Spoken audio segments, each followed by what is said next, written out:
M குருவே போற்றி போற்றி, எம் குலதெய்வமே போற்றி போற்றி. அனைத்து ஜோதிட நண்பர்களுக்கும் சகோதரிகளுக்கும் அடியனின் அன்பான வணக்கங்கள். நான் ஜோதிடர் மணிவண்ணன். இந்த பதிவில் வாழ்க்கையில் எவ்வளவோ வேண்டுதல்களும் பரிகாரங்களும் செஞ்சு இதுவரை எந்த பலனும் இல்லைங்க, கஷ்டம்தான் மிச்சம்னு சொல்கிறவங்களுக்கும், வாழ்க்கையில் நேர்மையாக எப்படியாவது பொருளாதார ரீதியாக முன்னேறி கொஞ்சமாவது நம்ம பிள்ளைங்களுக்கு சேர்த்து வச்சுட்டு போகணும்னு ஆசைப்படுறவங்களுக்கும், என்னுடைய வேண்டுதல்கள் எப்போதான் நிறைவேறும்னு காத்துக்கிட்டு இருக்கவங்களுக்கும் தேவையான சித்தர்கள் சொல்லி வச்ச வழிபாட்டு முறையைத்தான் பார்க்க போகிறோம். அனைத்து தனங்களும் பெற்று தன்னிறைவு வாழ்வை அடைய வழிகாட்டும் தனதாரை, தன ஓரை, தனராசி, தன ஓரையில் தனராசி பற்றியும், எந்த நட்சத்திரக்காரர்கள் எந்த நேரத்தில் எந்த தெய்வத்தை வழிபட வேண்டும் என்றும் பல ஞானிகளும் சித்தர்களும் சொன்ன மறைஞான விஷயத்தையே இந்த பதிவில் பார்க்க போகிறோம். எம் குருவின் அருளோடு வழங்கும் இந்த பதிவு பற்பல மனிதர்களின் வாழ்வை மாற்றும் என்றும் அதற்கு நான் ஒரு கருவியாக இருக்க வாய்ப்பு வழங்கிய பிரபஞ்சத்திற்கும் நன்றிகள் கோடி.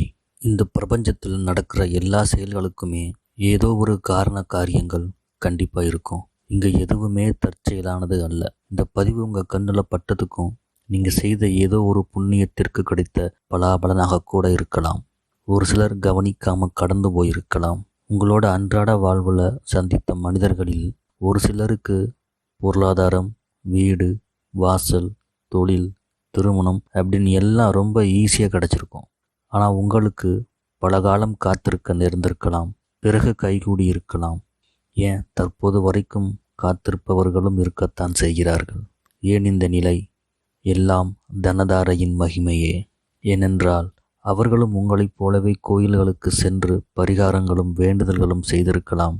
இருப்பினும் அவர்கள் தெரிந்தோ தெரியாமலோ அவர் பிறந்த நட்சத்திரத்திற்கு உரிய, அதாவது அவருடைய ஜென்ம நட்சத்திரத்திற்கு உரிய தனதாரையில் வரும் தன ஓரையில் ஒரு சில நிமிடங்கள் அவர்களையே அறியாமல் முழுமையான வேண்டுதல்களை மன ஒருமைப்பாட்டோடு செய்திருக்கலாம். ஆம், எவர் ஒருவர் தன் ஜென்ம நட்சத்திரத்திற்கு உரிய தனதாரையில் வரும் தன ஓரையில் தனக்குரிய தனநாதனை வழிபடுகிறார்களோ அவர்கள் பொருளாதாரத்தில் மட்டுமல்ல, ஒரு மனிதன் வாழத் தேவையான அனைத்து விஷயங்களுமே கிடைக்கப் பெறுவார்கள் என்பதே சித்தர்களின் வாக்கு. இத்தகவல்கள் ஏற்கனவே உங்களுக்கு தெரிந்திருக்கலாம். பலர் இதை பற்றி தெரிவித்திருந்தாலும் ஒரு சிலரை தவிர வேறு யாரும் முழுமையான தகவல்களை தரவில்லை என்பதே உண்மை. ஏனென்றால் ராகு பகவான் மற்றும் கேது பகவானுக்கு ஒரு நாளில் வரும் ஓரைகளில் இடமில்லை. ஆதலால் ராகு பகவான் மற்றும் கேது பகவான் ஆட்சிக்குட்பட்ட நட்சத்திரத்தில் பிறந்தவர்களுக்கு உரிய தனதாரையை கணிப்பதில் சிரமங்கள் இருந்திருக்கலாம். ஆயினும் பல வருட ஆராய்ச்சியிலும் அனுபவத்திலும் கண்டுணர்ந்த அரிய தகவல்களை இங்கு தர உள்ளோம். தவிர்க்காமல் தொடர்ந்து இப்பதிவை பார்த்து பயன்பெறுங்கள் நண்பர்களே. முதலில் ஓரை என்றால் என்ன? ஓரை என்றால் நேரம் என்று பொருள். ஒரு நாளில் சூரிய உதயத்திலிருந்து மறுநாள் சூரிய உதயம் முன்பு வரை உள்ள 24 மணி நேரத்தை 24 ஓரைகளாக பாவிக்கப்பட்டு ஒவ்வொரு ஓரைக்கும் ஒவ்வொரு கிரகங்களின் ஆதிபத்தியம் கொடுக்கப்பட்டுள்ளது. உதாரணமாக ஞாயிற்றுக்கிழமைகளில் சூரிய உதயம் சுமார் 6 மணிக்கு என்று வைத்துக்கொண்டால் அன்று முதல் 1 மணி நேரம், அதாவது காலை 6 மணி முதல் 7 மணி வரை உள்ள அன்றைய தினத்தின் அதிபதியான சூரியனின் ஓரை, அதாவது சூரிய ஓரை என்றும், அதைத் தொடர்ந்து வரும் 7 to 8 சுக்கிர ஓரை என்றும், 8 to 9 புதன் ஓரை என்றும், 9 to 10 சந்திர ஓரை என்றும், 10 to 11 சனி ஓரை என்றும், 11 to 12 குரு ஓரை என்றும், 12 to 1 செவ்வாய் ஓரை என்றும், மறுபடியும் 1 முதல் 2 வரை உள்ள 1 மணி நேரம் சூரிய ஓரை என்று தொடர்ந்து வந்து கொண்டிருக்கும். ஒரு குறிப்பிட்ட ஓரை ஒரு நாளில் அதிகபட்சமாக 3 முறை வரலாம். சரி, தாரை என்றால் என்ன? தாரை என்பதற்கு மலை என்று பல பொருட்கள் இருந்தாலும் இங்கு தாரை என்பது நட்சத்திரத்தை குறிக்கும்.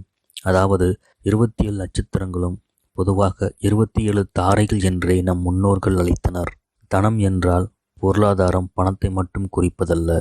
ஒரு மனிதன் சந்தோஷமாக வாழ்வதற்கு தேவையான அனைத்துமே தனம் என்று கொள்ளலாம். உதாரணமாக பணம், வீடு, நிலம், வாகனம், புகழ், திருமணம், குழந்தைகள், உறவுகளின் அன்புகள், கடனற்ற வாழ்வு என அனைத்துமே தனங்களே.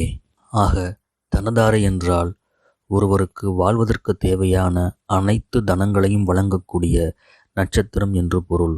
அந்த சக்தியை இறைவன் ஒருவருடைய ஜென்ம நட்சத்திரத்திற்கு இரண்டாவதாக வரும் நட்சத்திரத்திற்கே வழங்கியுள்ளார் என்பதே ஜோதிட மறைஞானமும் சித்தர்களின் வாக்கும் கூட.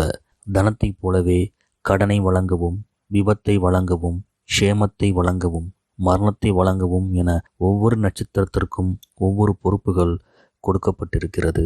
தனதாரையை பொறுத்தவரையில் ஒருவருடைய ஜென்ம நட்சத்திரத்திற்கு இரண்டாவதாக வரும் நட்சத்திரமே தனதாரை என்றும், அந்த நட்சத்திரத்தின் அதிபதியே அந்த ஜாதகருக்கு வேண்டும் தனங்களை வழங்கும் தெய்வமாகும். அவர் எவ்வாறு எப்போது வணங்க வேண்டும் என்றால், தனத்திற்கே அதிபதியாம் மகாலட்சுமி தேவி அவர்களின் பரிபூரண ஆசி பெற்ற தினம் வெள்ளிக்கிழமை.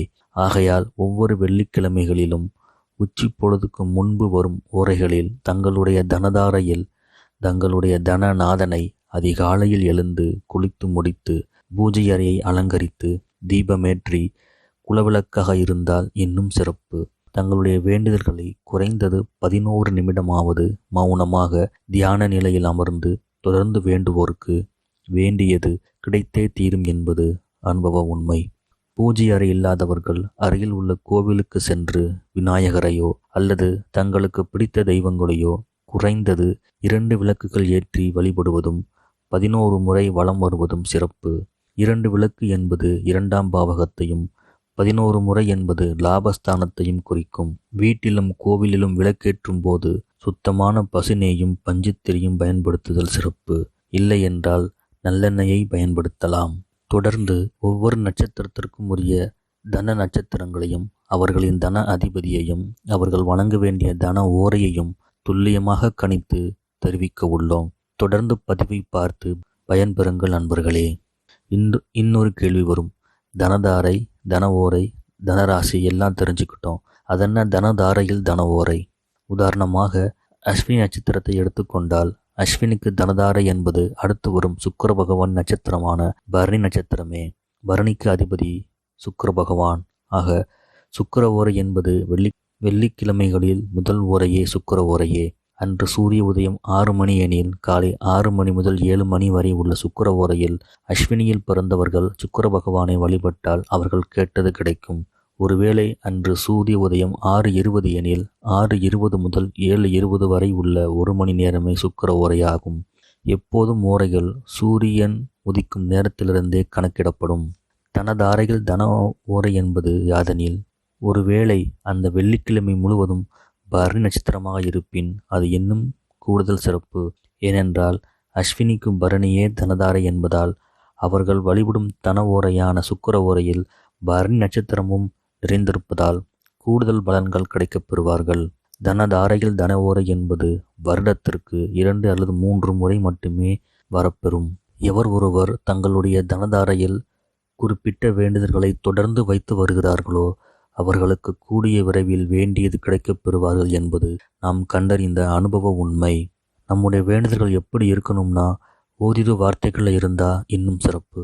உதாரணமாக, பணம் வேண்டும், வீடு கட்டணும், தொழில் அமையணும், வேலை கிடைக்கப் பெறணும், திருமணம் நடக்கணும், குழந்தை பிறக்கணும், இதுபோல இருந்தால் கூடுதல் சிறப்பு.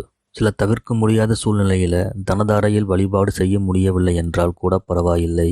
ஆனால் ஆண்டுக்கு 2 அல்லது 3 முறை மட்டுமே வரும் தனதாரையில் வரும் தன ஓரையில் எப்படியாவது வழிபாடு செய்து விடுங்கள் நண்பர்களே. ரிஷபராசியை பொறுத்தவரையில் சூரிய பகவானின் பரிபூரண அருள் பெற்ற கிருத்திகை நட்சத்திரத்தின் 3/4 பாகமும், சந்திர பகவானின் அருள் பெற்ற ரோகிணி நட்சத்திரமும், மங்களன் எனப்படும் செவ்வாய் பகவானின் நட்சத்திரமான மிருகசீரிடத்தின் அரை பாகமும் அமைய பெற்றுள்ளது. கிருத்திகை நட்சத்திரத்தை ஜென்ம நட்சத்திரமாக கொண்டு ஜனனம் எடுத்தவர்களுக்கு உரிய தனதாரையாக இரண்டாவதாக வரும் ரோகிணி நட்சத்திரமே அமைய பெற்றுள்ளது. ரோகிணி நட்சத்திரத்தின் அதிபதியான சந்திர பகவானுக்கு உரிய சந்திர ஓரையே இவர்களின் தன ஓரையாகும். ஒவ்வொரு வெள்ளிக்கிழமைகளில் காலை 8 மணி முதல் 9 மணி வரை உள்ள காலமே சந்திர ஓரை என்பதால் அந்நேரத்தில் கிருத்திகையில் பிறந்தவர்கள் சந்திர பகவானை நோக்கி வழிபடுதலும் வேண்டுதல்களை மனமுருகி கேட்பதும் சிறந்த பலன்களை தரும் என்பதில் துளியும் ஐயமில்லை. அன்றைய சூரிய உதய ஓரிய நேரத்திலிருந்து ஓரையை கணக்கிட்டு கொள்ளவும். ரோகிணி நட்சத்திரத்தை ஜென்ம நட்சத்திரமாக கொண்டு ஜனனம் எடுத்தவர்களுக்கு உரிய தனதாரையாக இரண்டாவதாக வரும் மிருகசீரிடம் நட்சத்திரமே அமைய பெற்றுள்ளது. மிருகசீரிடத்தின் அதிபதியான செவ்வாய் பகவானை தங்களின் தனநாதனாகவும் திகழ்கிறார். வெள்ளிக்கிழமைகளில் செவ்வாய் ஓரை என்பது காலை 4 மணி முதல் 5 மணி வரையும் காலை 11 மணி முதல் 12 மணி வரையும் அமைய பெற்றுள்ளது. இந்த இரு நேரங்களில் அதிகாலையில் வரும் 1 மணி நேரமே சிறப்பு வாய்ந்தது. அதாவது காலை 4 மணி முதல் 5 மணி வரை உள்ள நேரம். ஏனென்றால் இரண்டாவதாக வரும் நேரத்தில் ராகு காலமும் சேர்ந்திருப்பதால் அந்நேரத்தை தவிர்ப்பது நன்மையே தரும். ரோகிணியில் பிறந்தவர்கள் தங்களுடைய தனதாரையில் முருகப்பெருமானின் வழிபாடு செய்பவர்களுக்கு சகல நன்மைகளும் கிட்டும். மிருகசீரிஷத்தை ஜென்ம நட்சத்திரமாக கொண்டவர்களுக்கு தனதாரையாக இரண்டாவதாக வரும் திருவாதிரை நட்சத்திரமே அமைய பெற்றுள்ளது.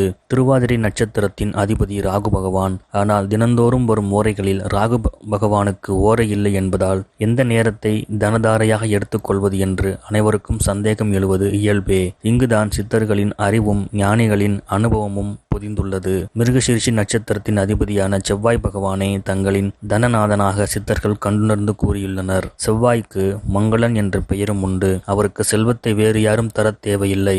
அவரே மங்களன் என்பதால் தனக்கு தேவையானதை அவரே உருவாக்கிக் கொள்ளும் வல்லமை படைத்தவர். இருப்பினும் இங்குதான் சூட்சமம் உள்ளது. அப்படின்னா செவ்வாய் ஓரை காலை 4 மணி முதல் 5 மணி வரை உள்ளதால் அதில் வழிபடலாமா என்று கேள்வி வரும். தவறில்லை. இருப்பினும் தங்களின் தனதாரையாக காலை 11 மணி முதல் 12 வரையுள்ள காலமே கணிக்கப்பட்டுள்ளது. ஏனெனில் அந்த ஓரையில் தங்களின் தன அதிபதியான ராகு பகவானின் ராகு காலமும் சேர்ந்து செவ்வாய் ஓரையில் வருவதால் காலை 11 மணி முதல் 12 மணி வரை உள்ள காலமே மிகவும் சிறப்பு வாய்ந்ததாக அறியப்பட்டுள்ளது. ஆகவே மிருகசீரிஷி நட்சத்திரத்தில் பிறந்தவர்கள் வெள்ளிக்கிழமைகளில் வரும் ராகு காலத்தில் செவ்வாய் ஓரையும் சேர்ந்து வரும் காலை 11 மணி முதல் 12 மணி வரை உள்ள காலமே தங்களுக்குரிய தனதாரையாகவும். எனவே இக்காலத்தில் தங்களின் வேண்டுதல்களில் வைத்து வழிபட்டால் மிகுந்த நற்பலன்கள் கிடைக்கப் பெறுவார்கள். நம்புங்கள், நல்லதே நடக்கும்.